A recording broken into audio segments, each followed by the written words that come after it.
انتهى نهائي كأس إفريقيا للأمم بين منتخب الكوت ديفوار ومنتخب نيجيريا في ملعب الحسن واتارا بأبيجان بنتيجة 2-1 لصالح الإيفواريين، بعدما كانت المواجهة بين الطرفين يوم 28 يناير الماضي خلال دور المجموعات قد آلت إلى منتخب نيجيريا بهدف نظيف. ورغم انطلاق المقابلة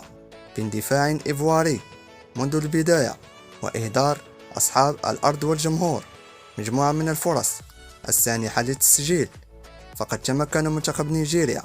من إحراز هدف السبق في الدقيقة 38 عبر ضربة رأسية مركزة للاعب ويليام تروست إيكونغ هزمت الدفاع والحارس يحيى فوفانا. وفي الدقيقة 62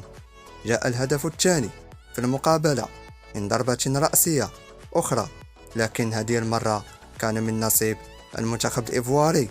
بواسطة لاعبه فرانك كيسي لتصير النتيجة متعادلة بهدف في كل شبكة. وأفلح منتخب الفيالة عند الدقيقة 81 من نهائي كان 2023 في أبيجان في إحراز هدف التقدم من خلال اللاعب سيباستيان هالير الذي تلقى تمريرة حاسمة من زميله أدينغرا ليحول الكرة بساقه إلى شباك الحارس النيجيري ستانلي بوابالي.